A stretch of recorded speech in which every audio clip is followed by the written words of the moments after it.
Hello friends, you are the most welcome to Bidway's English Learning channel.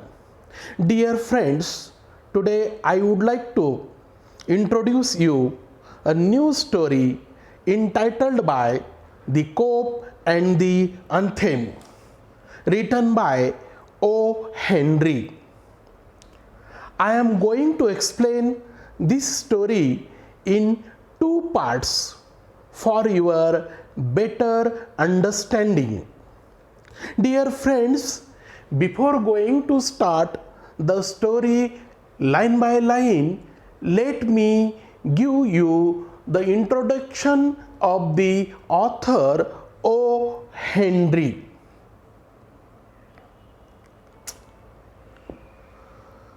O. Henry is an American writer. His real name was William Sidney Porter. Most of his stories had a twisted ending. The story The Cope and the Anthem is one of the Henry's well-known stories. In this story, the main character,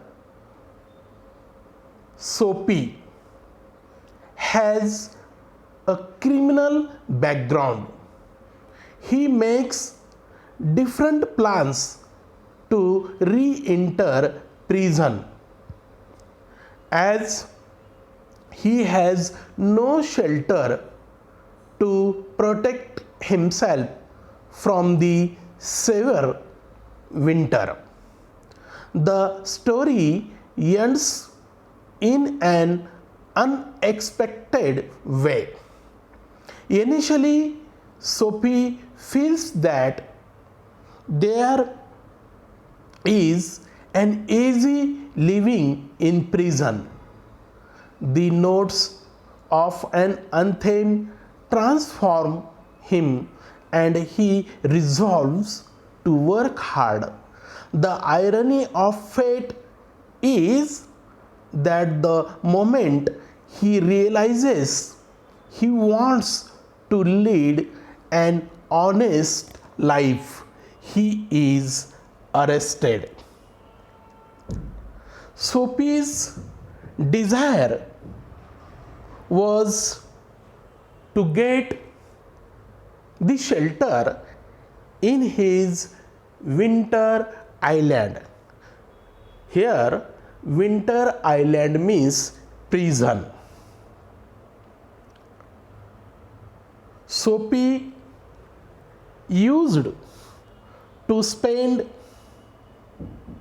the whole day wandering to and fro in New York City, and he would spend night in Madison Square Park at New York City. The Cope and the Anthem covers one night and one morning in the life of Soapy, a homeless man living in New York City in the early 19th century.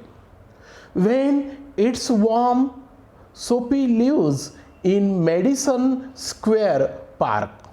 Now that winter is coming, the park will be too cold, so Soapy decides to do what he has done for several winters: get himself arrested so he can spend the winter in jail. Let's go to learn the story line by line.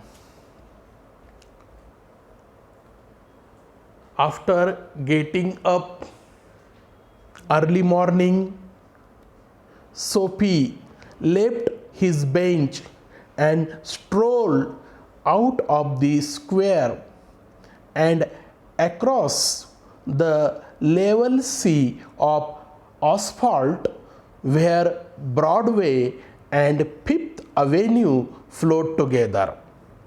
Up Broadway, he turned and stopped at a luxurious cafe. सकाळी सोपी झोपेतून उठला आणि रमत गमत डांबरी रस्ता ओलांडून ब्रॉडवे आणि 5वा अव्हेन्यू एकत्र येतात त्या चौकातून बाहेर पडला. ब्रॉडवेकडून वरच्या दिशेला तो वळला आणि एका महागड्या हॉटेलपाशी येऊन थांबला. Sophie had confidence in himself from the lowest button of his vest upward.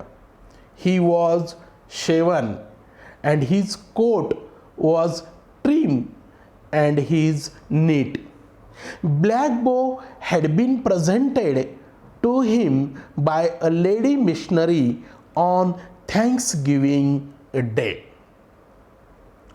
सोपीला त्याच्या कोटाच्या सर्वात खालच्या बटनापासून तर वरपर्यंत स्वतःवर विश्वास होता.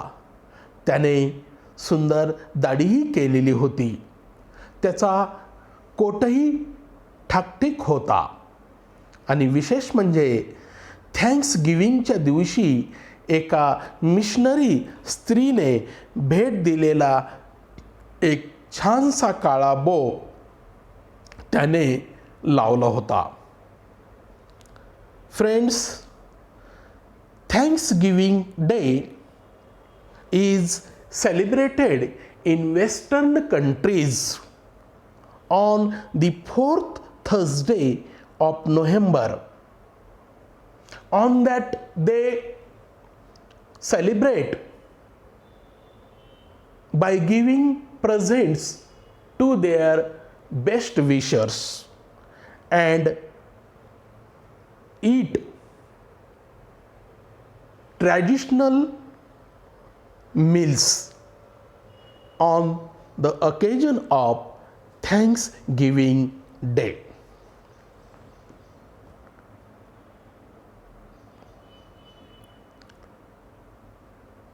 If only he could reach a table in the restaurant unsuspected, success would be his. The portion of him that would show above the table would raise no doubt in the waiter's mind.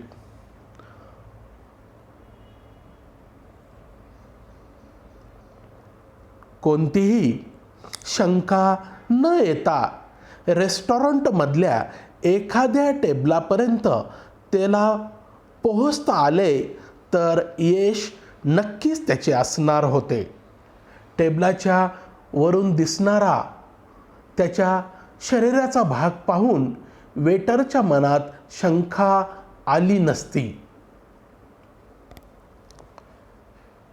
Then he would like to prefer a roasted mallard duck, thought Soapy. Would be about the thing with a bottle of wine and then some cheese, a cup of coffee and a cigar. If Soapy succeed to enter in that restaurant, he would like to prefer at first a roasted mallard duck. भाजलेलं मॅलर्ड जातीचं बदक त्याला नक्कीच खायला आवडणार होतं. Then he would like to drink a bottle of wine. आणि भाजलेलं मॅलर्ड जातीचं बदक रिचवताना त्याला एक बॉटल वाईन घेण्याची पण इच्छा झाली होती. Then he would like to prefer cheese. आणि नंतर तो चीजचा आस्वाद घेणार होता. आणि ते रेस्टॉरंट सोडण्यापूर्वी त्याला नक्कीच एक कप कॉफी प्यायला आवडली असती आणि सिगरेटचा झुरका मारत तो हॉटेलच्या बाहेर पडला असता. But as Soapy set foot inside the restaurant door, the head waiter's eye fell upon his tattered trousers and decadent shoes. Strong and ready hands turned him about the convey him in silence and haste to the sidewalk and averted the ignoble fate of the menace Maillard.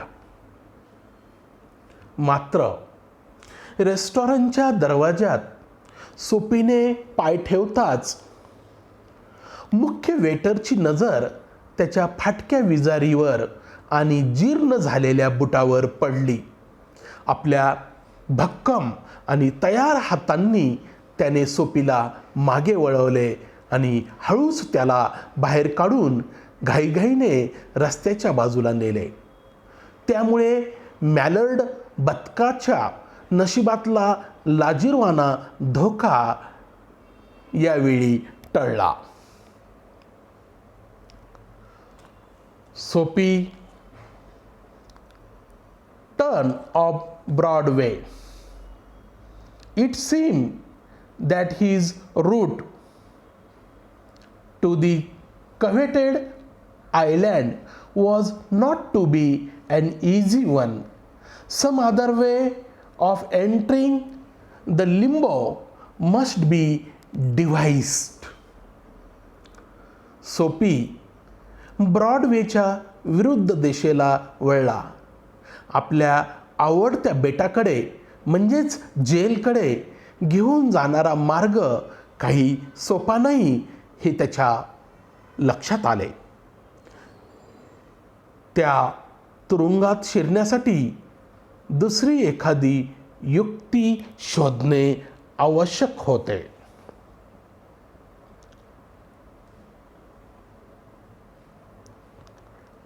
At a corner of 6th Avenue, electric lights and cunningly displayed wares behind plate glass made a shop window attractive.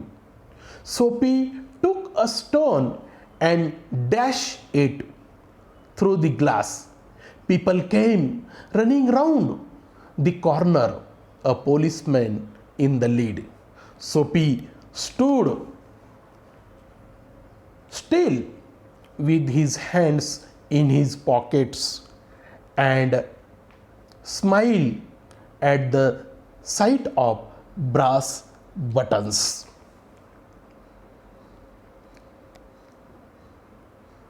सहाव्या अव्हेन्यूच्या कोपऱ्यावर काचेपलीकडे विजेच्या दिव्याखाली कुशलतेने मांडून ठेवलेल्या वस्तूमुळे त्या दुकानाची खिडकी फार आकर्षक दिसत होती. सोपीने एक दगड घेतला आणि तो त्या काचेवर फेकून मारला. कोपऱ्यावरून लोक धावत आले. सर्वात पुढे होता एक पोलीस. सोपी खिशात हात घालून तिथेच स्थिर उभा राहिला आणि पितळी बटणे म्हणजेच पोलीस दिसताच हसला. Where is the man that done that? Inquired the officer agitatedly. Don't you think that I might have had something to do with it? Said Sophie with a friendly voice, as one greets good fortune. The policeman refused to accept Soapy even as a clue. Men who smash windows don't remain to chat with the police. They take to their heels. The policeman saw a man halfway down the block running to catch a car. With drawn club, he joined in pursuit. Soapy, with disgust in his heart, drifted along, twice unsuccessful. हे करणारा माणूस कुठे आहे? त्या अधिकाऱ्याने सोपीला चिडून विचारले. माझा याच्याशी काही संबंध असेल असे तुम्हाला वाटत नाही का? जणू आपल्या सुदैवाचे स्वागत करावे अशा मैत्रीच्या स्वरात सोपीने त्या पोलिसाला विचारले. तो पोलीस सोपीला अगदी संशयित म्हणून सुद्धा मानायला तयार नव्हता. खिडक्या फोडणारी माणसे पोलिसांशी गप्पा मारत उभी राहत नाहीत, धूम ठोकतात.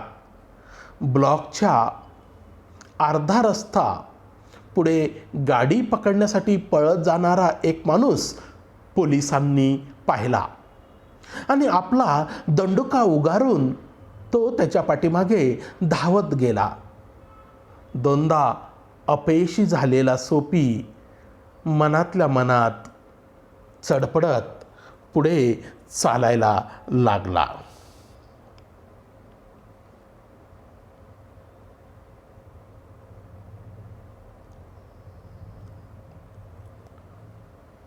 On the opposite side of the street was a restaurant of no great pretensions.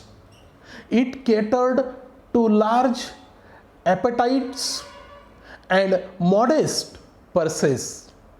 Its crockery and atmosphere were thick, its soup and napery thin. Into this place Soapy betook himself without challenge. At a table he sat and consumed beef steak, flapjacks, donuts and pie. रस्त्याच्या विरुद्ध बाजूला फारसे झगमगाट नसलेले एक छोटेसे साधारण restaurant होते. पोट भरून जेवणाऱ्या पण खिसे छोट्या असणाऱ्यांची भूक ते हॉटेल भागवत असे. तिथली क्रॉकरी आणि तिथले वातावरण दाट होते आणि तिथले सूप आणि मेजवरील कापड सुद्धा पातळ होते. कुठल्याही अडचणीविना सोपीला आत सहज प्रवेश मिळाला. एका टेबलावर बसून सर्वप्रथम सोफीने बीफ स्टेक म्हणजे गाईचे मांस याचा आस्वाद घेतला. नंतर काहीसे फ्लॅपजॅक्स म्हणजे धपाटे किंवा धिरडे असं त्याला आपण म्हणूया, ही खाल्ली. त्यानंतर काही डोनट्सचा आस्वाद सोपीने घेतला. डोनट्स म्हणजे स्वीट बिस्कुट्स. त्यानंतर त्याने थोडेसे पाई म्हणजे दुधापासून तयार केलेला गोड पदार्थ, त्याला आपण कलाकंद असं म्हणूया, या सर्वचा आस्वाद सोपीने घेतला.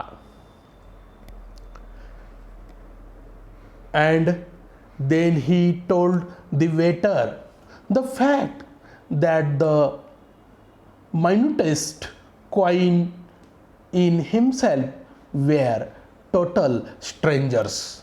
Now get busy and call a cop, said Soapy, and don't keep a gentleman waiting. आणि त्या वेटरला त्याने खरी स्थिती सांगितली की त्याच्याकडे द्यायला एक छदामही नाही.